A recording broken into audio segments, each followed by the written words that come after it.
El licenciado Andrés Manuel López Obrador, presidente de los Estados Unidos mexicanos y comandante supremo de las Fuerzas Armadas, hará uso de la palabra.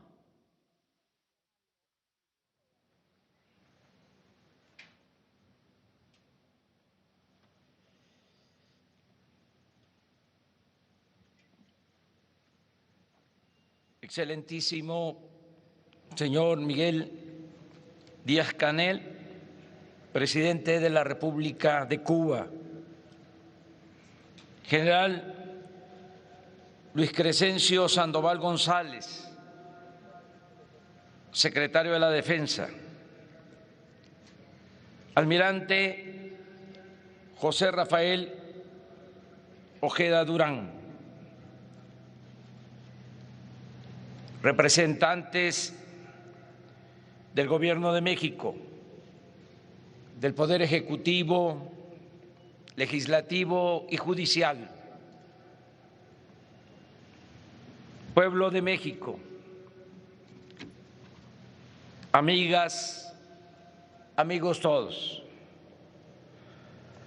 Por esas singularidades de nuestra historia, la fecha que más celebra el pueblo de México es la del inicio, la del grito, y no la de la consumación de la independencia nacional. A los mexicanos nos importa más el iniciador, el cura Hidalgo, que Iturbide, el consumador, porque el cura era defensor del pueblo raso y el general realista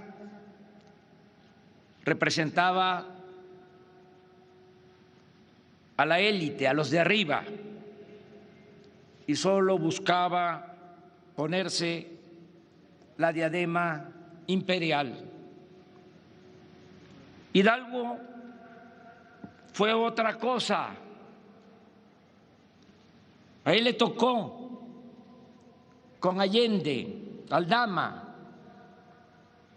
Jiménez y otros dirigentes populares enfrentar a la oligarquía dominante y proclamar la abolición de la esclavitud. El pensamiento de Hidalgo era subversivo. Nada en su personalidad lo distanciaba de ser un revolucionario, y no se andaba por las ramas. Por ejemplo, en una de sus cartas al intendente Juan Antonio Riaño escribía: no hay remedio, señor intendente, el movimiento actual es grande y mucho más cuando se trata de recobrar derechos santos concedidos por Dios a los mexicanos, usurpados por unos conquistadores crueles, bastardos e injustos, que, auxiliados de la ignorancia de los naturales y acumulando pretextos santos y venerables, pasaron a usurparles sus costumbres y propiedad, y vilmente de hombres libres convertirlos a la degradante condición de esclavos.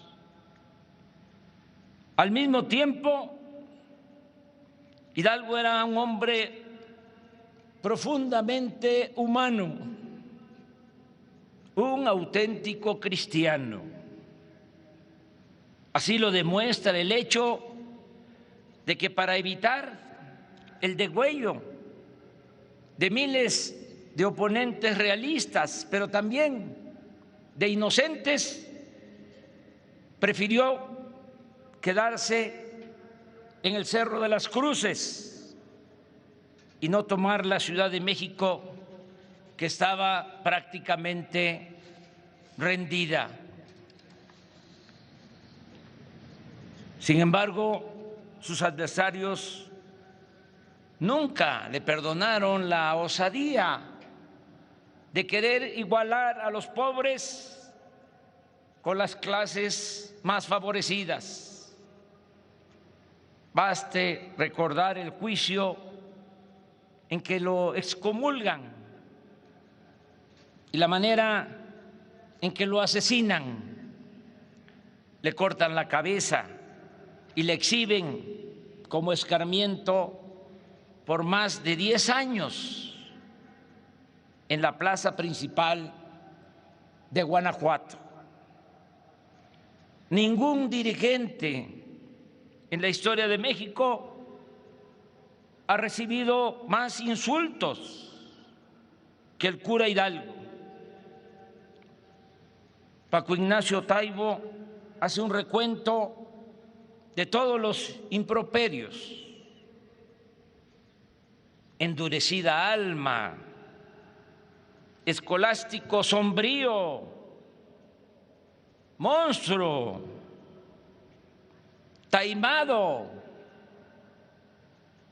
corazón fementido, rencoroso, padre de gentes feroces, cura Sila, entrañas sin entrañas, villano, hipócrita, refinado, tirano de tu tierra, pachá,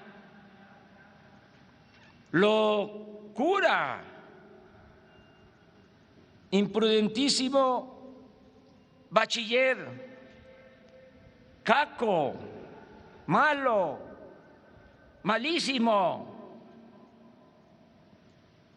perversísimo, ignorantísimo bachiller Costilla, excelentísimo pícaro,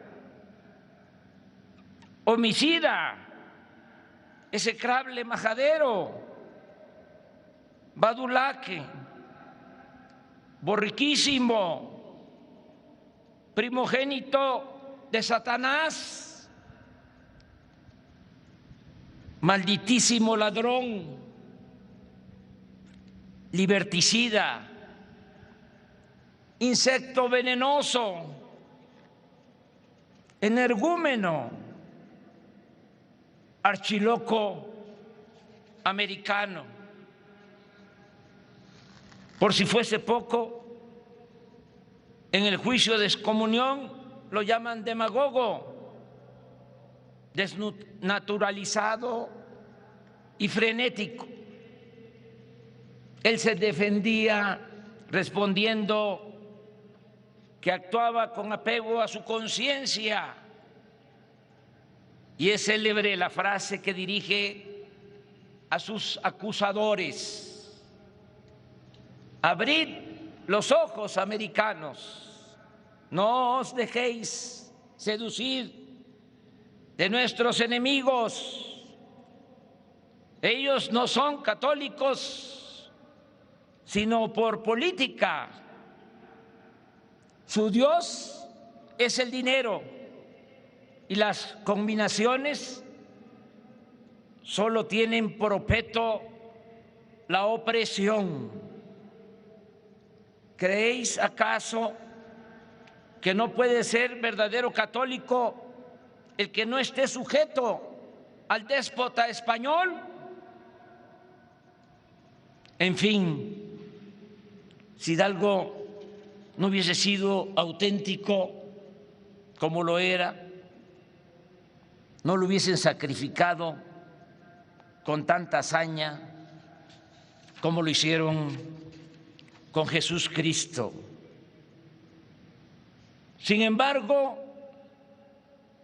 Hidalgo en sus últimas horas dio muestra de un temple excepcional y de una serenidad conmovedora, y hasta tuvo el gesto de una insólita amabilidad de componer unas décimas de agradecimiento a sus carceleros por el buen trato que le brindaron.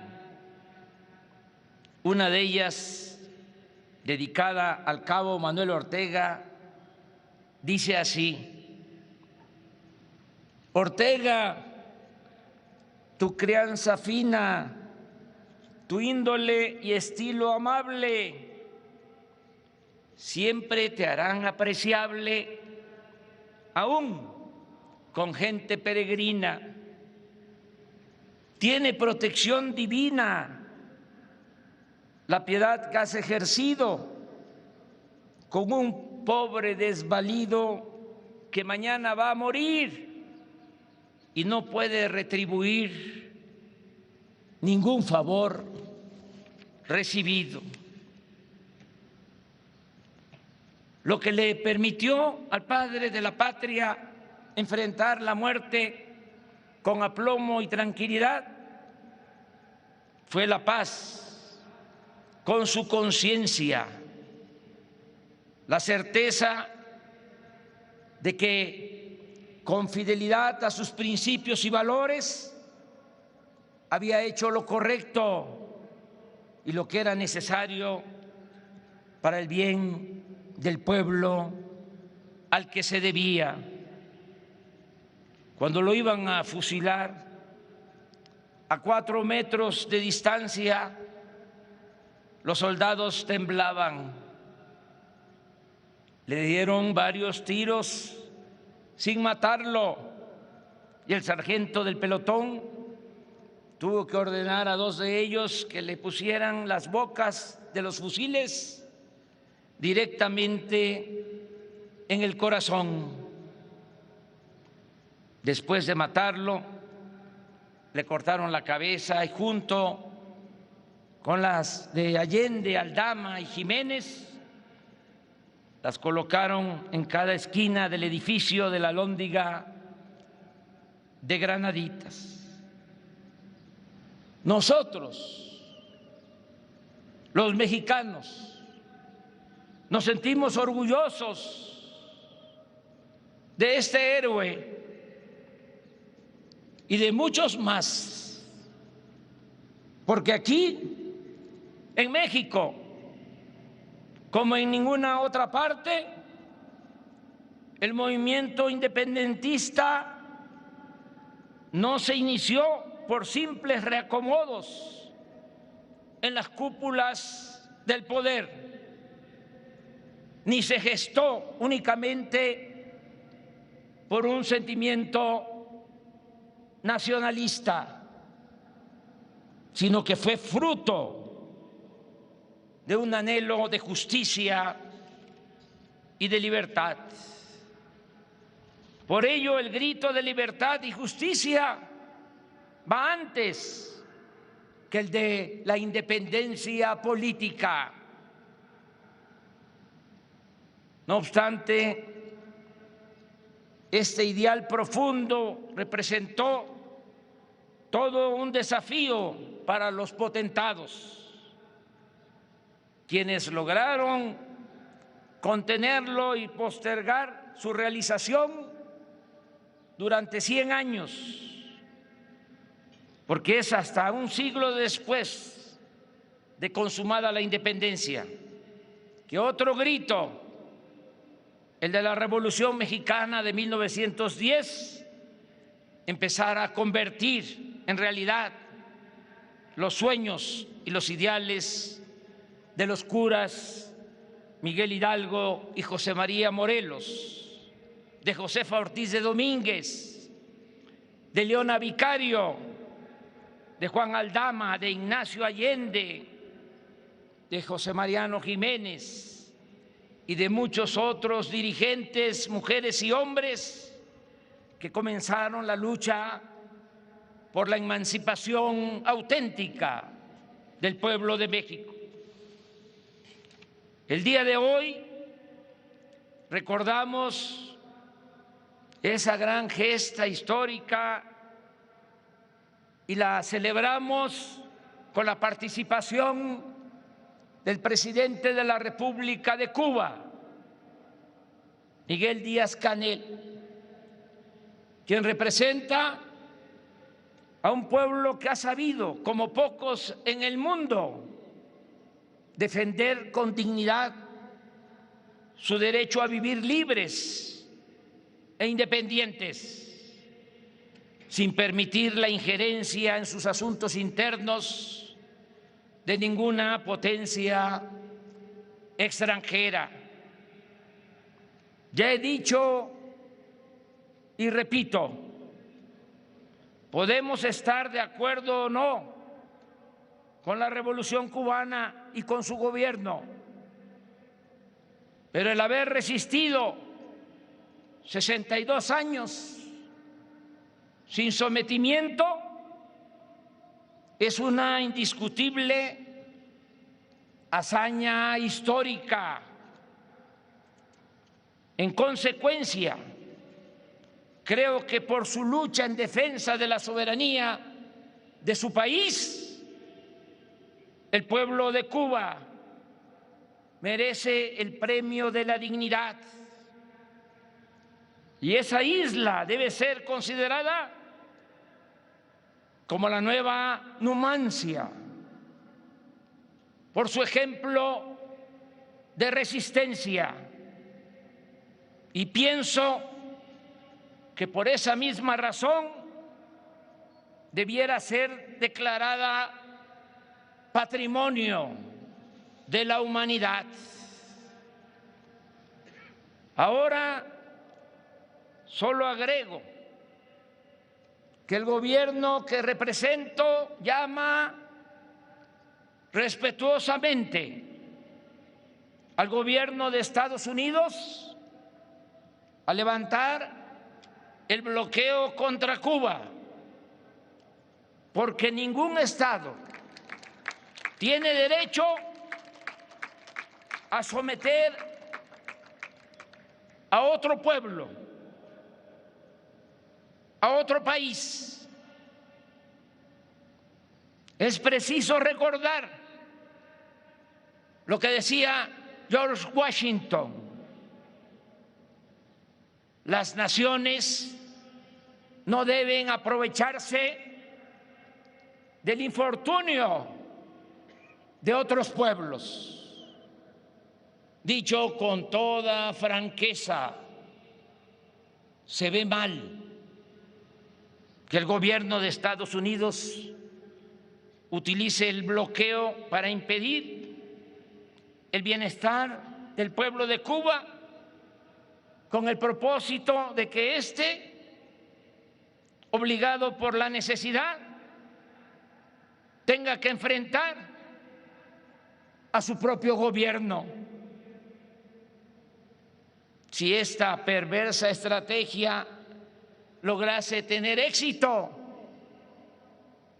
algo que no parece probable por la dignidad a que nos hemos referido, repito, si tuviera éxito, se convertiría en un triunfo pírrico, vil y canallesco, en una mancha de esas que no se borran ni con toda el agua de los océanos.